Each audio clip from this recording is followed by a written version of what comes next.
إن الحمد لله نحمده ونستعينه ونستغفره ونعوذ بالله من شرور أنفسنا ومن سيئات أعمالنا. من يهد الله فلا مضل له ومن يضلل فلا هادي له. أشهد أن لا إله إلا الله وحده لا شريك له، وأشهد أن محمدًا عبده ورسوله. يا أيها الذين آمنوا اتقوا الله وقولوا قولا سديدا يصلح لكم أعمالكم ويغفر لكم ذنوبكم، ومن يطع الله ورسوله فقد فاز فوزا عظيما. أما بعد، السلام عليكم ورحمة الله وبركاته. داوەکانی لە پەروەردگار قەڵەمی عەفو بێتە سەر تاوان و گوناحی هەموو لایەکماندا، و لە خێرەکانمان بەچاکی و بەباشی وەربگرێ لە هەموو لایەکمان ئینشاءالله. مسلمانە خۆشەویستەکان، میوانانی ماڵی خوا، لە وتاری ئەمڕۆدا باسی چمکی کەسایەتی مرۆڤ لە ڕوانگەی ئیسلامدا دەکەین. واتە باسی کەسێک، مرۆڤێک، ئینسانێک دەکەین. ئەم مرۆڤە، ئەم ئینسانە، ئەم کەسە ئەبێ چی شەخسیەتی هەبێ لەناو مرۆڤەکاندا. بەڵام لە ڕوانگەی ئاینی ئیسلامی پیرۆز ئەچینە خزمەتی پیاوچاکان، لەوێ دەست پێ دەکەین. وتەیەکی زۆر جوانیانەیە، فەرمن: استعمال كل خلق حسن واجتناب كل خلق قبيح. واتە ئینسانی مسلمان، ئینسانی دیندار و بڕوادار، کە ئەوانەی کە ژیر و عاقڵن، ئەوانەی کە تێگەیشتون پێشی ئێمە ئەم قسە شیرینەیان کردو بەمان. دەڵێن کەسی چاک و باش بتوانێ کەسایەتی خۆی دامەزرێنێ، ئەوەیە ئەو کەسەیە بەردەوام بتوانێ ڕەوشت و ئاکاری جوان بێ، و ئەو شتانەیشی کە خراپە لە خۆی دوور خاتەوە. بەمە دەتوانێت کەسایەتی خۆی دیاریکە لە ناو ئاینی ئیسلامی پیرۆز و غەیری ئاینی ئیسلامی پیرۆزشدا. پیرەمێرد ئەفەرمێ، شاعرێکی بەناوبانگە، فەرمێ بە علمی فەلەک دکتۆرا بێنی، ئەفەرمێت ڕەوشتت نەبێ فلسێک ناهێنێ. واتا لە دنیادا چەنێ بە دکتۆرا و بە علم بەرزۆبی، هەرچی پلە و پۆستی دنیا زانستی بێ یان باڵایی بێ، چەنێ پێت بدەن و گەورە بیت، گرنگەوەیە ئینسان ئەگەر لەگەڵیدا ڕەوشتی نەبێت، دوو لە ڕوو جەنابتان، واتا کەسایەتی نەبێت، هیچ ناهێنێ. و مرۆڤ دەبێت تا مردن کەسایەتی و ڕەوشتی خۆی بپارێزێ. ئەم شاعرە بەڕێزە ئەفەرمێ، پیرە مەشهورە. و هەروەها فەرموویانە ئیمامی شافعی ڕەضا و ڕەحمەتی خوای لێبێ: والله لو كان الماء باردا ينقص من مروءته لشربته حارا. ئەگە بزانم ئاوی سارد لە چلەی هاویندا لە کەسایەتیم کەم دەکاتەوە، ئامادەم لە دنیادا ئاوی سارد نەخۆم، ئاوی گەرم بخۆم معدل. بەردەوام ئەم پیاوچاکانە ئاوایان فەرمووە. ئازیزانە خۆشەویستان، ئینسان ئەبێ حەسابێ بۆ خۆی بکە لەکوێیە جارجار ڕاوەستێ من کێم، ئایا خۆم لە فکر نەکردووە، ئایا من لە ئاستی ئەمانم کە دەیکەم، ئەبێ لەگەڵ خۆیدا قسە بکە. لە قیامەتشدا پێغەمبەر گیانە فەرمی عەلەیهی سەڵات وەسەلام: کەسێ لە ڕۆژی قیامەتا لە من نێزگە و کەسێک زۆر دوورە لە من، ئەوەیە کەسایەتی واتە ڕەوشتی بەرزە، زۆر نێزگە لە من، و ئەو کەسەیشی زۆر دوورە لە من، ئەوە سوء الئەخلاقی ئەیە. خوا پەنامان بدا، پێغەمبەری خوا فەرمێ واتە ڕەوشتی بەرز نییە، کەسایەتی ناو خەڵکە نییە، ئەو کەسە دوورە لە من. و هەروەها فەرموویانە هەر شتێک، پێغەمبەری نازدارە فەرمی عەلەیهی سەڵات وەسەلام، هەر شتێک لە هەر مەجلیسێکدا، لە هەرچی کۆڕێکدا، پێغەمبەری خوا فەرمی عەلەیهی سەڵات وەسەلام ئەبێتە مایەی ئەوەی کە لە من نێزگ بێتەوە لە قیامەت، ئەوەیە کە ڕەوشتی بەرز بێ، کەسایەتی بەرز بێ، کەسایەتی خۆی بپارێزێ. و ئەفەرمێتش ئەوەی کە دوورە لە من، ئەوەیە کەوا وما كان الحياء في شان إلا زانه.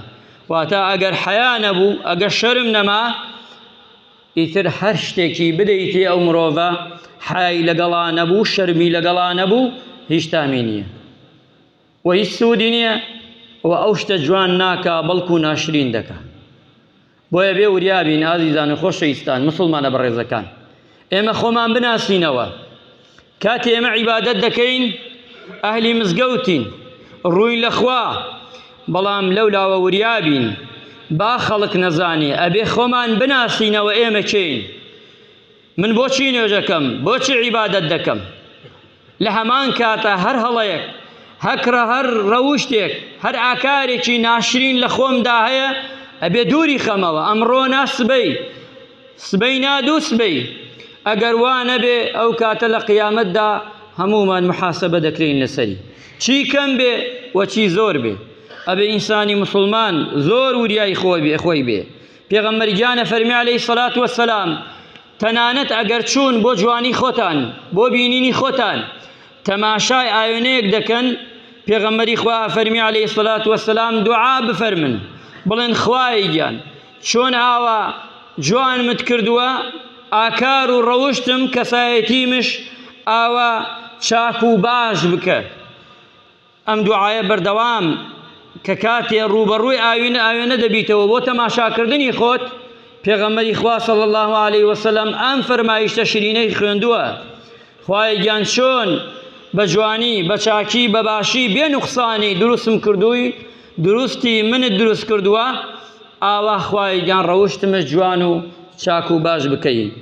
مسلمانە عەزیزەکان، چونکە ڕەوشت بەرزی ئەبێتە کەسایەتی ئەو مرۆڤە. ئینسان چەنێ ڕەوشتی بەرز بوو کەسایەتیەکیشی گەورەیە، لە ناو خەڵکدا ڕەوای هەیە، لە ناو خەڵکدا هەموو قسەکانی هەموو شتەکانی جیاوازترە لە تەراویزی خواشە. بەڵام ئێمە ئەگەڕێینەوە زیاتر بۆ تەرازوی خوا، ئەوە گرنگە چی شتێک خوا حەزی لێ ئێمە ئەنجامی بدەین، چی شتێک خراپە دوورکەوینەوە لێی نەیکەین.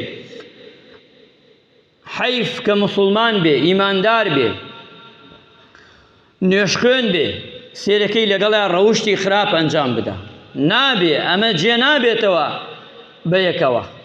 چونکە هەندێک ڕەوشتەیە لەگەڵ ئیمانە جێی نابێتەوە، هەندێک ڕەوشتەیە لە دڵا جێی نابێتەوە. ئەیسە تۆ حەسوودی لە دڵێکی ئیماندارە جێی نابێتەوە. هەر کەسێ حەسوودە ئەبێ یا ئیمان هەڵبژێرێ یا حەسادەت.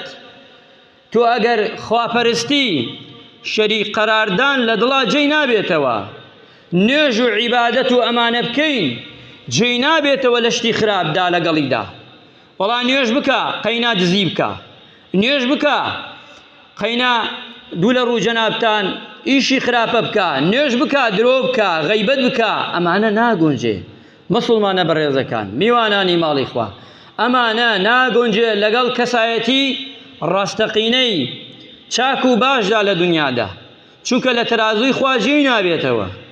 چاکەکە لەکوێ خراپەکە لەکوێ؟ بە ئینسان ئیماندار وریا بێ.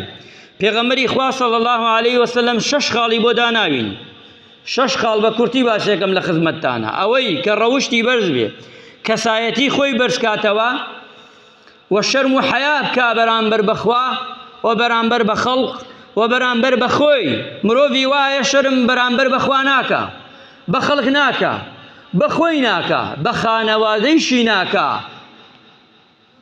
مرۆڤی واشێ شتی سەمەرە و ئەبینی ئەبیسی ئەبێ وریابی ئینسانی ئیماندار. پێغەمبەری خوا فەرمی عەلەیهی سەڵات وەسەلام هەر کەسێ ڕەوشتی جوان بێ، یەکێ لەوانە لەو دەستکەوتانەی کە دەستی دەکەوێ ئەو مرۆڤە لە قیامەتە ئەفەرمێ من ماڵێکی بۆ مسۆگەر دەکەم ئەعلە الجەنە، واتە لە هەرە پلە بەرزەکانی بەهشت کە فیردەوس الأعلایە 100 پلەیە، واتە پێغەمبەری خوا شوێنێکت بۆ دابین دەکا کە لەکوێ لە بەهشتا، بەڵام لە بەرزترین شوێن.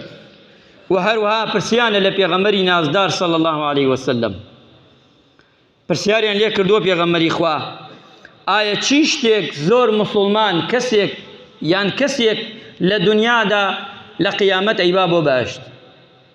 پێغەمبەری خوا صلی الله علیه وسلم ئەفەرمێ دوان لەم حەدیسەدا.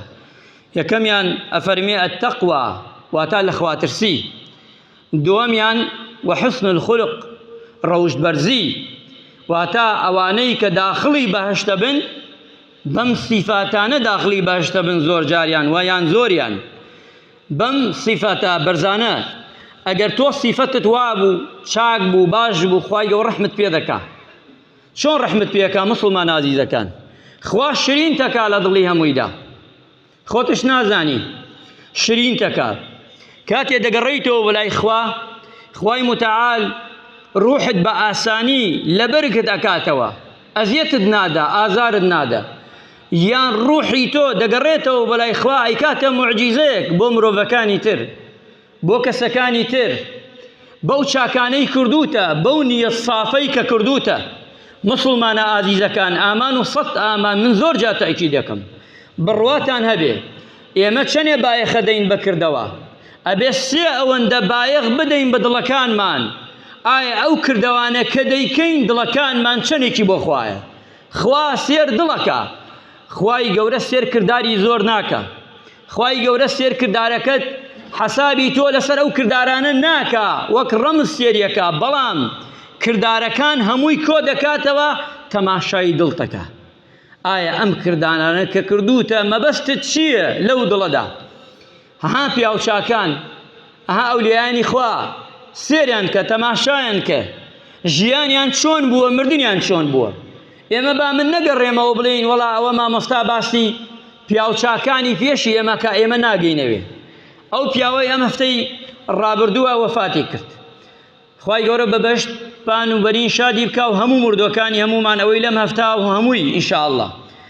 من شتێک ئەگێڕمەوە یان دووشت لە قیسەی ئەو پیاوە کە باسییان کردووە بۆم، مام ئەحمەد کە وەفاتی کردووە. ئەم پیاوە برادێکی ئەچێتە لای لێ پرسێ، زۆر دۆستێتی، زۆر ڕەفیقێتی، گیان بە گیانی پرسیارێکی لێەکە، حەز ناکا پرسیارەکە بدرکێنێ، بەڵام ئەم وازی لێ ناهێنێ. ئەم پیاوەش باسی نەکردووە تا لەسەر دنیا بووە، مردووە ئەم جا باسی کردووە. ئەمە وەسیەت بێ بۆ هەمومان، هەر کەسێ مرد چاکەکانی دوای خۆی باسکەین، بۆی بۆ خۆی ئیسفادەی هەیە، خێری هەیە، لەوەیە کەسێ چاوی لێ بکا خێرەکەی بۆ بچێ، و لەوەیە سوودی هەبێ بۆ ئێمەش کە عیبرەت و دەرز بێ لێی وەرگرین.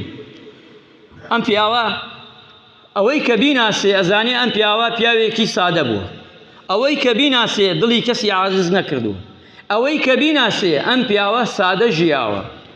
لەگەڵ ئەمەدا ئەم پیاوە لێ پرسێ ئایا شەوان چەند کات نوێژەکەی بۆ شەو نوێژی، یان چەند ساڵە نوێژەکەی؟ ئەم ئەڵێ پێی فڵان کەس، ئەمە بینی من و خوایە، پێویست ناکات تۆ ئەم پرسیارە لە من کەی، خۆ من بۆ تۆ نایکەم، ئەمە بینی من و خوایە، ئەم پرسیارەم لێ مەکە ڕجاءن. ئەو شوازی لێ نایەنێ، ئەڵێ بەخوا گەرە هەر پێم بڵێ، بەڵام وعدت پێ دەدەم باسی ناکەم لای یەک کەس، بەو وعدە پێم بڵێ. باسی نەکردووە لە دوای مردنی باسی دەکا. ئەڵێت چیت لێ بشارمەوە، من و هەموو شەوێک هەڵەسم نێزگەی 50 30 ساڵە 40 ساڵە تقریبان 40 بەبانە، با ساڵەکە تەحدید نەکەی، لە دەور 50 55 45 هەموو شەوێ من هەستاوم شەو نوێژم کردووە، هەموو شەوێ 25 ڕکات نوێژم کردووە بۆ خوای گەورە، بەڵام وعد بێ وعدت دا پێم لای کەس باسی نەکەی. ئێمە جارجار لەوەیە کردەکان ها ئەمەیە، کاتی ئەمەی کردە بۆ خواسیە سەرەمەرگی بکەن، تەماشای سەرەمەرگی بکەن. ئەو ڤیدۆیی کە بڵاو دەبێتەوە تەسەور کە لە سەرەمەرگا تۆ کاتێ دەمری، کاتێ ڕوح دێتە قڕوت ئاگات لە هیچ نابێنێ. ئەم پیاوە نوێژەکە، تەماشاکە لە سەرەمەرگا نوێژەکە، یعنی چی کۆتاییەکی باش و چاکە، سوء الخاتیمەیە کە ئەوەی چاکە و باشەیە کە دەرەچێکی لەوانە. لە کاتی سەرەمەرگدا تۆ بتوانی سوورەتی ئیخلاص بخوێنی، بتوانی سوورەتی فاتیحا بخوێنی، بتوانی ڕوکوعەکانت بەری، بتوانی سوجودەکانت بەری، لە کاتێکە هەموو خۆشەویستا بەدیارتەوە، هەمووی بەدیارتە ئەگری، هەمووی ئەگیرێ بۆ تاوارە بۆکە، بەڵام تۆ نوێژەکە لە فکر نەکردووە. قوربەسەر ئێمەی کە چەندێ ئاگامان لە خۆمان و نوێژەکانمانش ئەفەوتێ و باکمانیش نییە. کردەوەکانی ترش ئەبێ ئینسانی ماندار بزانێ کەسایەتی خۆی بدۆزێتەوە. مسڵمانە ئازیزەکان، کەسایەتی خۆمان لەدەست نەدەین بۆ پارە، لەدەست نەدەین بۆ شتی دنیایی، چونکە خوای پەروەردگار کەسایەتی لە منی گەرەک، یان لە تۆی گەرەکە ئەو کەسایەتیەی کە مرۆڤ کە ئینسان کە خوای پەروەردگار لەسەر ئەوەش حەسابی بۆ دەکا.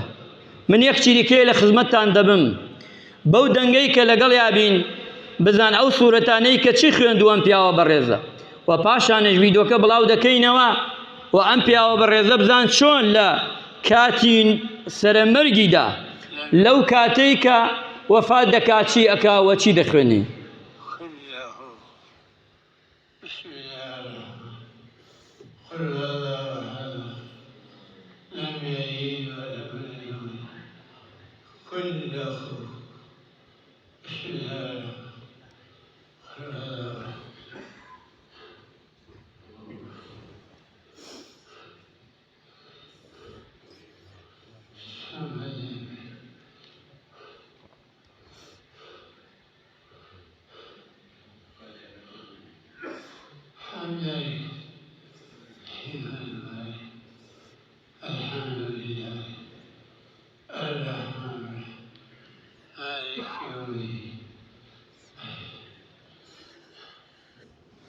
ئازیزانە خۆشەویستان، ئینسان تەمەنای ئەوە کە لە دنیادا بڕوا و خوای متعال لێی خۆش ببێ، خوای گەورە لێی خۆش ببێ و بە تەمەنای ئەوە دەژین ئێمە هەمومان بە تایبەتی مردوەکانمان.